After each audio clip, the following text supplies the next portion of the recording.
नमस्कार दोस्तों, स्वागत है आप सभी का टेम्पल्स इन इंडिया इस सीरीज में, जहां पर आप सभी को जानने को मिलेंगे बहुत सारे मंदिर जो भारत में विशेषतः अपनी स्थापत्य कला को समेटे हुए हैं, अपनी आर्किटेक्चरल स्टाइल को समेटे हुए हैं एवं साथ ही साथ ये बहुत ही खूबसूरती से भारत के पूरी कला व संस्कृति को दर्शाते हैं। तो चलिए शुरू करते हैं आज के इस सेशन को। बिना टाइम व्यर्थ किए हम लोग आज पहले क्वेश्चन पर पहुंचते हैं। दोस्तों, पहला प्रश्न यह है कि कौन से राज्य में शोर मंदिर लोकेटेड है। शोर मंदिर के बारे में जब भी चर्चा होगी हमेशा याद रखिए कि एक नाम आएगा और वो है तमिलनाडु। तमिलनाडु में पल्लव राजवंश शासन किया करता था और पल्लव राजवंश के शासकों ने इस मंदिरों के निर्माण को शुरू करवाया था। वास्तव में पल्लव राजवंश के ही शासक हैं जिन्होंने अपने समय काल में द्रविड़ वास्तुकला शैली को निर्मित किया। तो पल्लव राजवंश के शासक महेंद्र वर्मन ने इस तरह से द्रविड़ शैली को विकसित किया और द्रविड़ शैली के जो मंदिर होते हैं उनमें ऊपर पिरामिडिकल स्ट्रक्चर होता है जिसे विमान कहा जाता है। यदि मंदिरों की बात करें तो उत्तर भारत में नागर शैली के मंदिर बनते थे, दक्षिण भारत में द्रविड़ शैली के मंदिर बनते थे और नागर और द्रविड़ शैली का मिक्सचर राष्ट्रकूट कलचुरी राजवंशों ने बनाए हैं और वो एल्लोरा में मौजूद हैं। तो दोस्तों, शोर मंदिर जिसकी हम चर्चा करते हैं वह मंदिर तमिलनाडु में स्थित है। तमिलनाडु में एक जगह है जिसका नाम है ममल्लापुरम अथवा महाबलीपुरम कहते हैं उसे। नरसिंह वर्मन द्वितीय, जिन्हें राजसिंह के नाम से जाना जाता था अथवा राजमल्ल के नाम से जाना जाता था, उन्होंने 695 से 728 के बीच में ये शोर मंदिरों का निर्माण करवाया, जबकि इनके पूर्वजों ने निर्माण करवाया था इस पूरी की पूरी वास्तुकला शैली का, जिस वास्तुकला शैली को द्रविड़ आर्किटेक्चर के नाम से जाना जाता है। इन्हीं पिरामिडों की मैं बात कर रहा था। यह पिरामिड जैसा स्ट्रक्चर होता है द्रविड़ मंदिरों में। न सिर्फ कि इन्होंने ये शोर टेम्पल बनवाए हैं महाबलीपुरम में, बल्कि इसके अलावा ममल्लापुरम में मुकुंद मंदिर, ईश्वर मंदिर और साथ ही साथ तलागिरीश्वर मंदिर, ये पन्नामलाई और कैलाशनाथर मंदिर इन्होंने कांची में बनवाए। पल्लवों की राजधानी भी कांची ही हुआ करती थी। अगला प्रश्न आता है कि बिरजा मंदिर, राजा रानी मंदिर और समलेश्वरी मंदिर ये कहां पर लोकेटेड हैं। तो बिरजा मंदिर, राजा रानी मंदिर और समलेश्वरी मंदिर ये तीनों के तीनों मंदिर जिस जगह पर लोकेटेड हैं उस जगह का नाम है ओडिशा। याद रखिए, ओडिशा एक ऐसा राज्य है जो बहुत उत्सव धर्मी राज्य है। सबसे पहले यहां समलेश्वरी मंदिर है जो कि संबलपुर जिले में आता है। यह मां समलेश्वरी के नाम पर ही संबलपुर जिले का नाम रखा गया है। बात करें राजा रानी टेम्पल की और बिरजा टेम्पल की, तो राजा रानी और बिरजा टेम्पल दोनों के दोनों मौजूद हैं भुवनेश्वर में। परंतु एक खास बात जो यहां पर महत्वपूर्ण है वो ये कि राजा रानी मंदिर 11वीं सदी में बनाया गया था, यानी आज से लगभग 900 वर्ष पुराना मंदिर है ये, जो कि अपनी उच्चतम उत्कृष्ट वास्तुकला की शैली को अपने अंदर समेटे हुए है। आगे बढ़ते हैं तो हम पाते हैं कि ओडिशा के अंदर ही जगन्नाथपुरी मंदिर भी है। 12वीं शताब्दी के आसपास गंग राजवंश के राजा अनंत वर्मन चोड़ गंगदेव ने इस मंदिर का निर्माण करवाया था। और एक बात यह भी याद रखिएगा कि राजा अनंत वर्मन चोड़ गंगदेव जिन्हें कहा जाता है, ये अत्यधिक प्रतापी राजा थे। ये पूर्वी गंग राजवंश के थे अथवा ईस्टर्न गंग डायनेस्टी के राजा हुआ करते थे। कोणार्क सन टेम्पल को ईस्टर्न गंग डायनेस्टी के ही एक राजा ने बनवाया था जिन्हें राजसिंह के नाम से जाना जाता है और राजसिंह को नरसिम्ह देव प्रथम के नाम से जाना जाता है। तो नरसिम्ह देव प्रथम अथवा राजसिंह के नाम से जाने जाने वाले राजा ईस्टर्न गंग डायनेस्टी के थे जिन्होंने ये कोणार्क सूर्य मंदिर का निर्माण करवाया। हालांकि सूर्य मंदिर कई हैं, जैसे मोढेरा में सूर्य मंदिर है, गुजरात में तो उसे बनवाया था सोलंकी राजाओं ने। मार्तंड सूर्य मंदिर है अनंतनाग कश्मीर में, तो उसे बनवाया था सम्राट ललितादित्य मुक्तापीड ने। इस तरह से कई सारे सूर्य मंदिर भारत के अंदर मौजूद हैं। तो ये आप लोगों को ध्यान रखना है। 13वीं सदी में जैसा कि मैंने कहा पूर्वी गंग राजवंश के नरसिम्हदेव प्रथम अथवा राजसिंह ने इस मंदिर का निर्माण करवाया था। लिंगराज मंदिर जो कि ओडिशा में ही स्थित है, इसे राजा ययाति केसरी ने बनवाया था। राजा ययाति केसरी के बाद राजा लालतेंदु केसरी ने इसे पूरा करवाया। एवं साथ ही साथ ये जो मुक्तेश्वर मंदिर है ये 10वीं शताब्दी में राजा ययाति प्रथम द्वारा बनाया गया था और राजा ययाति प्रथम सोमवंशी डायनेस्टी के हुआ करते थे। सोमवंशी राजवंश चंद्रवंश से ताल्लुक रखता था। आगे बढ़ें तो दोस्तों हम पाते हैं कि इनमें से कौन से मंदिर को सिंहाचलम मंदिर के नाम से भी जाना जाता है, और इसका सही आंसर है वराह लक्ष्मी मंदिर, जो कि स्थित है विशाखापट्टनम में। पाएंगे आप कि सिंहाचलम मंदिर जो वराह लक्ष्मी मंदिर के नाम से जाना जाता है, ये एक हिंदू मंदिर है विशाखापट्टनम में। बेहद खूबसूरत सा मंदिर है ये, और भगवान विष्णु के एक ऐसे अवतार को समर्पित है जो आधे नर तो आधे जानवर के रूप में है। अगर आप नरसिंह की बात करें तो आधे नर और आधे जानवर में आधा इंसान और आधा शेर। एक माना जाता है कि एक व्यक्ति हुआ करता था जिसका नाम था हिरण्यकश्यप, राक्षसी और आसुरी प्रवृत्ति का था। वो राक्षसी और आसुरी प्रवृत्ति का हिरण्यकश्यप मारा गया था इनके द्वारा, नरसिंह अवतार के द्वारा। तो ये नरसिंह अवतार का जो मंदिर है ये वराह लक्ष्मी मंदिर के नाम से जाना जाता है। सबसे पहले इसे कुलोत्तुंग चोल तमिलनाडु के निर्मित करवाते हैं। उसके बाद फिर यहाँ पर वेंगी के चालुक्य अपना इंटरेस्ट दिखाते हैं, इन मंदिरों को बनवाते हैं। उसके बाद जो नरसिम्हदेव प्रथम जिन्होंने कोणार्क सूर्य मंदिर बनवाया, उन्होंने भी यहाँ पर कुछ मंदिरों का निर्माण करवाया। और अंततः ऐसा लिखा हुआ है यहाँ पे कि विजयनगर के महान शासक राजा कृष्णदेव राय ने भी एक बार इस मंदिर में परिक्रमा लगाई थी, इस मंदिर को आकर के विजिट किया था। आगे बढ़ते हैं हम तो पाते हैं कि तमिलनाडु के कुलोत्तुंग चोल ने इस मंदिर की नींव रखी और इस मंदिर को शुरुआती दौर से बनवाया है। कौन से चोल राजा ने राजराजेश्वर मंदिर को बनवाया था? और इसका सही उत्तर है राजाराज प्रथम। ये वो व्यक्तित्व हैं जिन्होंने इस खूबसूरत से द्रविड़ शैली से निर्मित मंदिर को निर्मित करवाया। तंजौर में यह मंदिर है, इसे ही बृहदीश्वर अथवा राजाराज प्रथम द्वारा बनाए जाने की वजह से इसे राजराजेश्वर मंदिर के नाम से जाना जाता है। 1009 ईस्वी में, यानी कि आज से 1014 वर्ष पहले लगभग इसे बनाया गया था। और 1014-15 वर्ष पहले जब यह मंदिर बना तो इस मंदिर की सबसे बड़ी विशेषता यह थी कि यह ग्रेनाइट से निर्मित है और इसके ऊपर की तरफ जो स्तूपी है वह 80 टन का है। और 80 टन की स्तूपी को ऊपर रखना भी अपने आप में एक आर्किटेक्चरल मार्वलस है। आगे बढ़ते हैं हम तो पाते हैं कि इस मंदिर की कला द्रविड़ कला है, और इसके ऊपर का जो कुंभम है जिसे स्ट्रक्चर कहा जाता है ऑन द टॉप वाला, वो 80 टन का है। द्रविडियन मंदिर में असेंबली हॉल को गर्भगृह से जोड़ा जाता था। तो सभा भवन को एक सुरंग के माध्यम से गर्भगृह से जोड़ दिया जाता था, उसे अंतराल कहा जाता था। यदि आप पाएं कि अंतराल क्या है तो दोस्तों द्रविड़ आर्किटेक्चर में आप आराम से देखें तो यह मंडप का हिस्सा है। मंडप गर्भगृह से अगर किसी भी एक सुरंग के माध्यम से जुड़ा हुआ है तो उसे अंतराल ही कहा करते थे। तो ये द्रविड़ शैली के मंदिरों का लेआउट है जिसे हम लोग जानते हैं।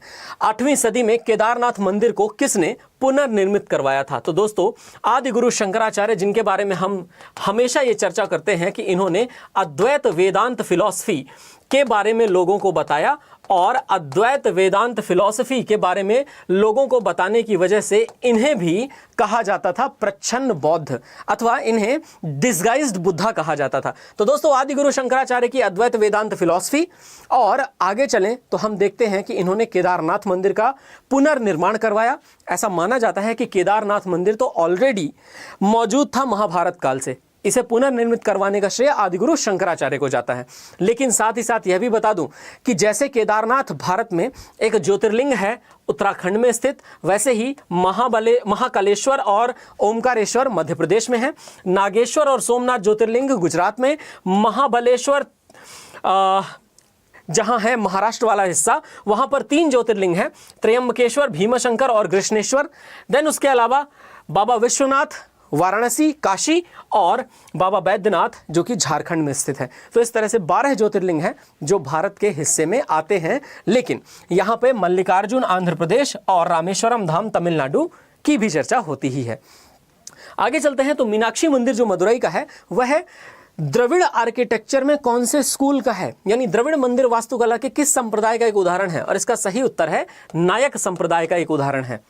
यदि आप मीनाक्षी मंदिर को देखें तो मीनाक्षी मंदिर को नायक स्टाइल में बनाया गया है। नायक स्टाइल 17वीं सदी के आसपास से विकसित होनी शुरू हुई थी जब नायकों ने शासन करना शुरू किया, और इन्होंने बड़े बड़े गोपुरम बनाए, बीचों बीच मंदिर और चारों तरफ बाउंड्रीज जिसमें 2 आमने सामने के गेट होते थे, इन्हें गोपुरम कहा जाता था। और ये गोपुरम काफ़ी ऊंचे होते थे और ये बेहद खूबसूरत होते थे, जिनके ऊपर आप देखें तो विभिन्न तरह के भगवान सवार होते थे। और इन्हें यदि आप देखोगे तो ये खूबसूरती दिखाएंगे आखिरकार मीनाक्षी मंदिर की। मीनाक्षी मंदिर की यही खूबसूरती इनके गोपुरम पर और इस मंदिर के विमान पर इसकी खूबसूरती में चार चांद लगाती है। मीनाक्षी मंदिर की एक बात और बता दूं जो विशेष है कि पल्लवों ने जब 4वीं शताब्दी ईस्वी में, विशेषतः महेंद्र वर्मन ने जब अपना शासन शुरू किया था, तो उन्होंने द्रविड़ आर्किटेक्चर को बनाना शुरू किया। जैसे कि शोर मंदिर और रथ मंदिर जो सबसे पुराने मंदिरों में से एक है साउथ इंडिया के, वो पल्लव राजवंश के राजाओं द्वारा बनाए गए थे। मीनाक्षी मंदिर के अंदर की तरफ वाला जो तालाब है, वो अंदर की तरफ वाले मौजूद तालाब को स्वर्ण सरोवर भी कहते हैं। और ये जो तालाब है इसमें स्वर्ण कमल खिलते हैं, मतलब कमल का जो रंग है वो कमल का रंग यहाँ पर थोड़ा सा गोल्डन है। आगे बढ़ते हैं दोस्तों, लेकिन उससे पहले आप में से बहुत सारे बच्चे मुझसे डिमांड करते हैं कि सर आप हिस्ट्री, ज्योग्राफी, पॉलिटी, इकोनॉमी चारों सब्जेक्ट डिटेल में पढ़ा दीजिए। तो दोस्तों आपकी वो डिमांड पूरी हो चुकी है। Y263 कोड का इस्तेमाल करके आप इस समाधान वीडियो कोर्स में अपने आप को इनरोल कर सकते हैं, जो कि मात्र 350 रुपए का है। और इस 350 रुपए के कोर्स में आप इनरोल करके इन सब्जेक्ट को बाकायदा 150 घंटे से ज़्यादा पढ़ पाएंगे। आगे चलते हैं। एक क्वेश्चन यो है कि देवी अहिल्याबाई होलकर ने कौन से मंदिरों को बनवाया था, कौन से मंदिर का पुनरुद्धार करवाया था? तो इसका सही उत्तर है काशी विश्वनाथ मंदिर। यदि आप काशी विश्वनाथ मंदिर को देखते हैं तो ये one of the very important temples of deity Shiva, ये भगवान शिव को समर्पित वाराणसी में स्थित एक ऐसा मंदिर है जो अत्यंत खूबसूरत, अत्यंत महत्वपूर्ण है।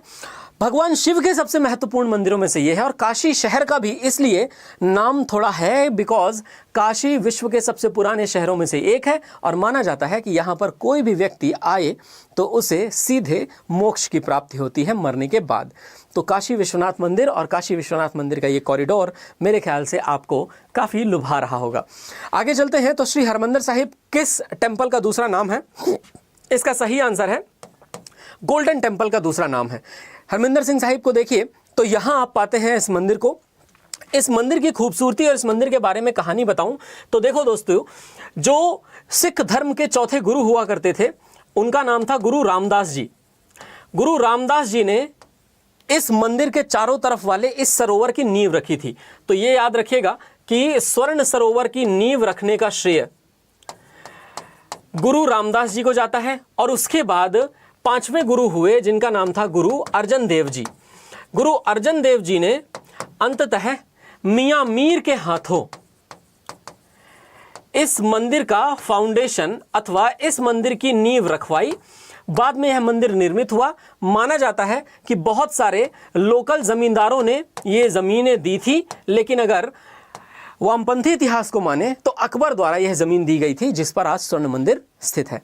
पर मेरा यह मानना है कि ज़रूर यहाँ के लोकल ज़मींदारों ने अपनी ज़मीनें दी होंगी। आगे बढ़ते हैं दोस्तों। तो पारसनाथ किस राज्य की सर्वोच्च चोटी है, यह पूछा जाता है। तो पारसनाथ जिस राज्य की सर्वोच्च चोटी है दोस्तों, उसका सही नाम है झारखंड। झारखंड में पारसनाथ को सम्मेद शिखर के नाम से जाना जाता है। कहा जाता है कि जैन धर्म के 24 तीर्थंकरों में से 20 तीर्थंकर थे जिन्होंने आकर सम्मेद शिखर में मोक्ष प्राप्त किया था। इसीलिए 23वें तीर्थंकर भगवान पार्श्वनाथ स्वामी के नाम पर इस सम्मेद शिखर का नाम पारसनाथ रखा गया है। और यहाँ पर जैन धर्म का बहुत ही महत्वपूर्ण तीर्थ है जो कि झारखंड में स्थित है। याद रखिएगा ये कहाँ स्थित है, तो ये झारखंड में स्थित है। आगे बढ़ते हैं हम तो पाते हैं कि रामेश्वर मंदिर एलोरा की कौन सी गुफा में मौजूद है, और इसका सही उत्तर है एलोरा की गुफा नंबर 21 में।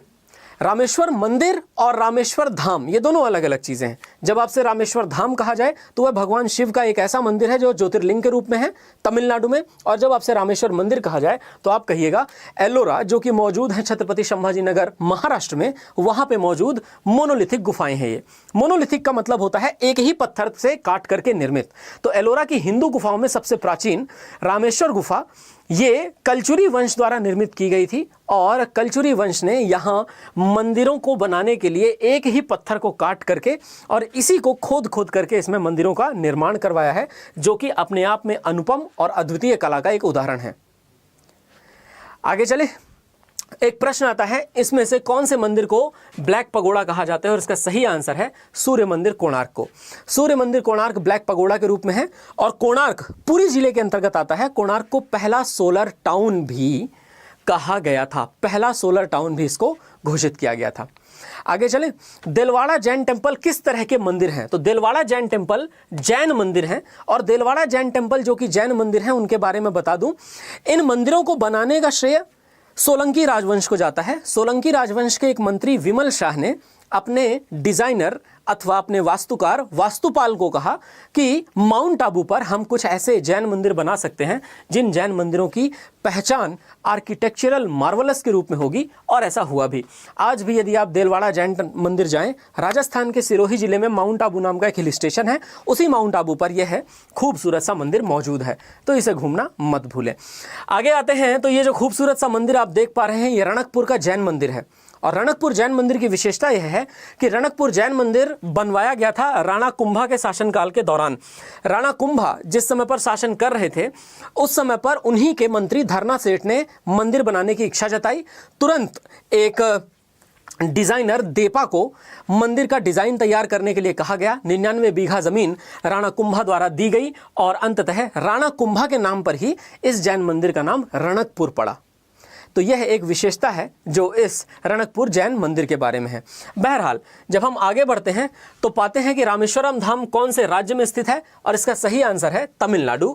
थोड़ी देर पहले ही मैंने बताया था कि तमिलनाडु एक ऐसी जगह है जिस जगह पर सबसे बड़े गलियारे वाला मंदिर है। सबसे बड़ा गलियारा कहने का मतलब सबसे बड़ा कॉरिडोर इस मंदिर का है। इसका निर्माण राजा मुथुरामलिंग सेतुपति ने करवाया था, और मुथुरामलिंग सेतुपति तमिलनाडु के स्थानीय शासक हुआ करते थे। अगर मैं कहूं आपसे कि रामेश्वर का मतलब क्या है, तो दोस्तों याद रखिए, रामेश्वर का मतलब है जो राम के भी ईश्वर हों, और भगवान राम के भी ईश्वर भगवान शिव हैं। राम इति ईश्वर यानी रामेश्वर। दूसरी बात, जब भगवान शिव के अनन्य भक्त रावण का वध किया भगवान राम ने, तो रावण का वध करने के लिए, एक भक्त का वध करने के लिए प्रायश्चित भगवान राम ने तमिलनाडु के तट पर किया, रामेश्वरम पर। और वह जो रामेश्वरम पर भगवान शिव की मूर्ति को स्थापित किया भगवान राम ने, वहीं रामेश्वर धाम बन गया, और वह एक ज्योतिर्लिंग के रूप में है। आगे बढ़ें तो आप पाते हैं कि वास्तविकता में क्या इस मंदिर का कॉरिडोर पूरे हिंदू मंदिरों में सबसे बड़ा है? तो याद रखिए हाँ। अगर आप इस मंदिर के कॉरिडोर को देखते हैं तो इस मंदिर के कॉरिडोर को देखते हुए आपको समझ आता है कि यह अत्यंत खूबसूरत मंदिर है जो मौजूद है हमारे तमिलनाडु में, कन्याकुमारी के निकट। आगे बढ़ते हैं हम। तो दोस्तों आगे बढ़ते हुए एक और प्रश्न पर पहुंचते हैं। लार्जेस्ट केव टेम्पल कौन सा है? भारत में सबसे बड़ा गुफा मंदिर कौन सा है? और इसका सही उत्तर है, भारत का सबसे बड़ा गुफा मंदिर अगर कोई है तो वो है एलोरा। एलोरा में एक खूबसूरत सा मंदिर है जिसे कहते हैं कैलाशनाथ मंदिर। और यदि आप इस कैलाशनाथ मंदिर को देखें तो राष्ट्रकूट वंश के राजा कृष्ण प्रथम ने इस कैलाशनाथ मंदिर को बनवाया था। ये मंदिर वास्तविकता में एक गुफा में निर्मित है। लेनी कहते हैं गुफा को महाराष्ट्र की भाषा में, और मोनोलिथिक है। एक ही पत्थर को काट करके ये पूरा का पूरा निर्मित किया गया मंदिर है, जिसे आप अपनी स्क्रीन पर देख पाते हैं। नॉर्थ इंडिया के मंदिरों को क्या कहा जाता था? तो नागर स्टाइल के मंदिर नॉर्थ इंडिया वाले टेंपल कहलाते थे। यदि नॉर्थ इंडिया के मंदिरों को देखें तो इनका जो पिरामिड है वो पिरामिड जैसा होता ही नहीं था। ये डायरेक्टली सीधे सीधे ऊपर की तरफ अपने स्टाइल को लेकर के जाते थे। अब आते हैं हम लोग क्वेश्चन पर कि जगन्नाथ मंदिर जो कि 4 धाम पिलग्रिम का हिस्सा है, यह कौन से राज्य में स्थित है? तो दोस्तों इसका सही आंसर है कि जगन्नाथ मंदिर अगर किसी राज्य में स्थित है तो उस राज्य का नाम है ओडिशा। ओडिशा में पुरी जिला है जहां पर जगन्नाथ मंदिर निर्मित है। और जगन्नाथ मंदिर का पुनर्निर्माण करवाया था राजा मान सिंह ने, जो कि अकबर के एक सेनापति हुआ करते थे। 12वीं शताब्दी में गंग राजवंश के राजा अनंत वर्मन चोड़ गंगदेव ने इस मंदिर को बनवाया था, जगन्नाथपुरी मंदिर जिसे कहते हैं। ये खूबसूरत सा मंदिर है जिसे देख करके ही आपको बड़ी प्रसन्नता मिलेगी। और कॉमेंट में लिखना मत भूलिएगा, जय जगन्नाथ। बद्रीनाथ धाम जो कि हिंदुओं के लिए सबसे महत्वपूर्ण जगह है और 4 धामों में से एक है।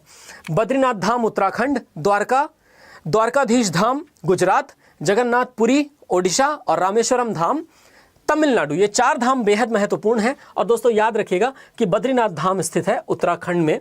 उत्तराखंड में ऊंचाई पर, बहुत ऊंचाई पर बद्रीनाथ धाम जो कि उत्तराखंड के गढ़वाल के हिस्से में आता है, ये बेहद ऊपर वाले हिस्से में है। तो दोस्तों मेरे ख्याल से आप लोगों को यह बद्रीनाथ धाम देख करके बहुत बढ़िया लगा होगा। पहले ग्रेनाइट टेम्पल जिसे राजा राज चोल ने बनवाया था वह कौन से मंदिर हैं? तो इसका सही उत्तर है बृहदीश्वर मंदिर है। इसके बारे में तो हम ऑलरेडी पढ़ ही चुके हैं। तुंगनाथ मंदिर इनमें से कौन से शहर में स्थित है? तो दोस्तों तुंगनाथ मंदिर जो कि आदि गुरु शंकराचार्य द्वारा बसाया गया था। ये भगवान शिव का सबसे ज्यादा ऊंचाई पर एक मंदिर है जो कि उत्तराखंड के चमोली जिले में है। ये किसका, तो याद रखिए उत्तराखंड के चमोली हिस्से में गढ़वाल का हिस्सा है। नॉर्थ इंडिया के टेम्पल्स को नागर शैली के मंदिर कहा जाता है। और यह जो खूबसूरत सा मंदिर आप अपनी स्क्रीन पर देख रहे हैं, ये मंदिर है खजुराहो का कंदरिया महादेव मंदिर। इस कंदरिया महादेव मंदिर का निर्माण राजा धंगदेव ने करवाया था। और राजा धंगदेव की यदि चर्चा की जाए तो दोस्तों इसमें कोई शक नहीं है कि राजा धंगदेव एक महान व्यक्तित्व हुआ करते थे। और राजा धंगदेव ने एक महान व्यक्तित्व होने के साथ साथ उनके बाद राजा विद्याधर जो कि उन्हीं के बेटे थे, उन्होंने इस मंदिर के निर्माण कार्य को 1030 ईस्वी में पूरा करवाया था। अगर आपसे पूछा जाए कि कौन से ऐसे मंदिर हैं जो नागर शैली में पंचायतन विधा से बने हुए हैं, तो वो पंचायतन स्टाइल इन्हीं कंदरिया महादेव मंदिर की है।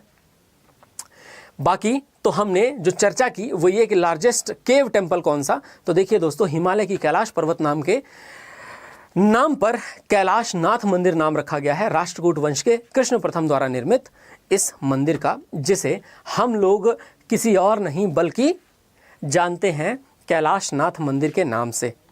दोस्तों ये बेहद खूबसूरत सा मंदिर एक ही पत्थर पर कैसे निर्मित किया गया होगा, आज से 1400 साल पहले अथवा 1300 साल पहले, ये हमारे पूर्वजों द्वारा एक मास्टरपीस है जो बनाया गया है। ठीक है दोस्तों, ज्ञान सरस्वती मंदिर साउथ इंडिया में कहां पर स्थित है, तो ज्ञान सरस्वती मंदिर बसर में स्थित है। बसर नाम की जगह है तेलंगाना में। भारत में सरस्वती माता के 2 मंदिर हैं, 2 पीठ हैं। एक तो ज्ञान सरस्वती तेलंगाना के बसर में गोदावरी नदी के तट पर, और एक दूसरी है शारदा पीठ। और ये जो शारदा पीठ है ये नीलम वैली में है। और इस समय पर इस नीलम वैली वाले हिस्से पर पाकिस्तान ने कब्जा किया हुआ है, यानी पाकिस्तान ऑक्यूपाइड कश्मीर में ये हिस्सा मौजूद है ज्ञान सरस्वती का। एक बार फिर से बता देना चाहता हूं, आप में से जो लोग हिस्ट्री, ज्योग्राफी, पॉलिटी और इकोनॉमिक्स ये चारों सब्जेक्ट मुझसे पढ़ना चाहते हैं और इसी तरह पढ़ना चाहते हैं जैसे मैंने आपको पढ़ाया है ये लेक्चर में, तो आज ही इनरोल कीजिए Y263 कूपन कोड लगा करके समाधान वीडियो कोर्स में। इसमें मैंने चारों सब्जेक्ट पढ़ाए हैं, 150 घंटे से ज़्यादा लाइव क्लास, इसमें जो रिकॉर्डेड क्लासेस हैं वो ऐड करवाई हुई हैं। और ये बैच आपको मिलेगा केवल और केवल 349 रुपये में, जो कि एक किताब की कॉस्ट से भी काफ़ी कम है। एक किताब भी खरीदने जाएं तो हम लगभग उसे 400-500 रुपए खर्च करते हैं, जबकि उससे कम में आप आराम से ये चारों सब्जेक्ट इस समाधान वीडियो कोर्स से पढ़ सकते हो। एंड हाँ, दूसरी बात, आप में से जिसने भी अभी तक अड्डा ऐप डाउनलोड नहीं किया है, फटाफट इस वीडियो के डिस्क्रिप्शन में जाइए। वीडियो के डिस्क्रिप्शन में जा करके अड्डा ऐप को डाउनलोड करने वाली लिंक लगी होगी, और वो जो लिंक है उसके लास्ट में लिखा होगा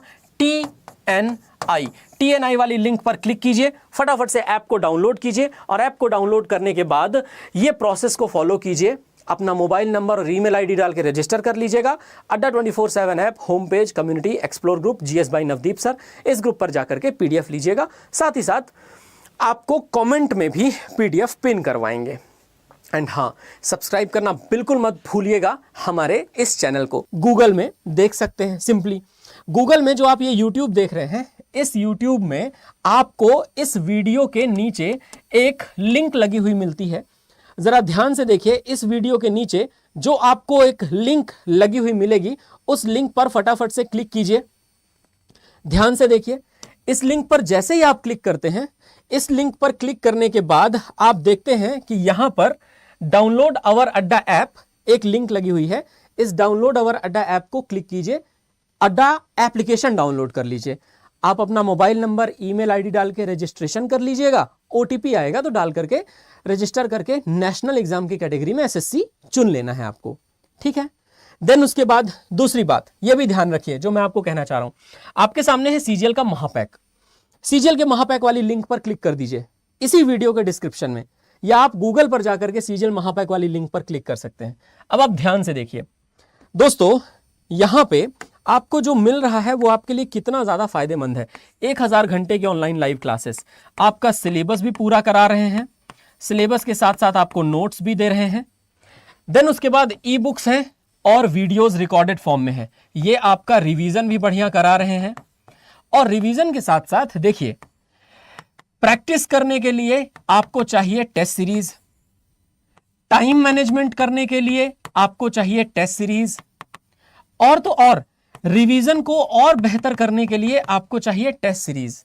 मतलब टेस्ट सीरीज इतनी जरूरी है, इतना इंपॉर्टेंट है कि आप इसके बिना तो युद्ध भूमि में उतर ही नहीं सकते। किताबें पढ़ लेने से युद्ध नहीं जीते जाते दोस्त, किताबें पढ़ करके युद्ध नहीं जीता जा सकता। केवल और केवल किताबें पढ़ने के बाद जो ज्ञान मिला है उस ज्ञान की प्रैक्टिस करके ही। इसीलिए टाइम मैनेजमेंट बहुत ज्यादा जरूरी है, क्योंकि यही आपकी स्पीड और एक्यूरेसी दोनों को बढ़ाएगा। अगर आप अपनी स्पीड और एक्यूरेसी पर ध्यान नहीं देंगे तो कैसे काम चलेगा?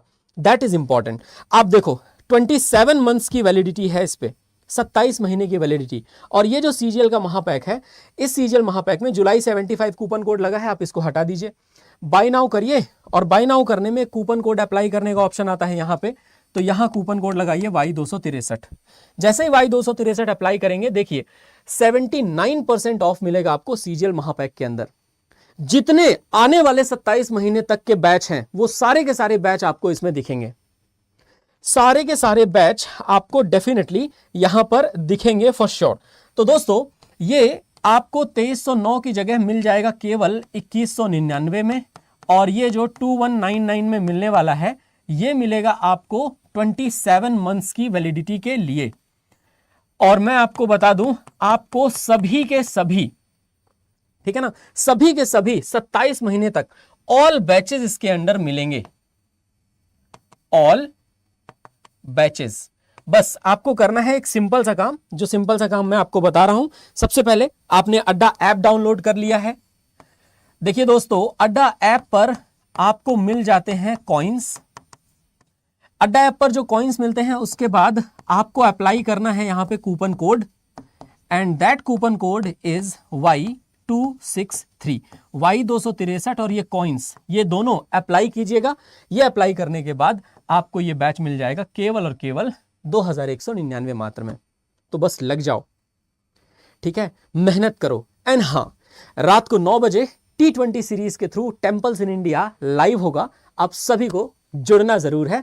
हर रात 9 बजे आपकी T20 सीरीज भी आती है और हर सुबह 9 बजे हम आपको पढ़ाते भी हैं डिटेल में। सो थैंक यू, ख्याल रखो। जय हिंद, जय भारत।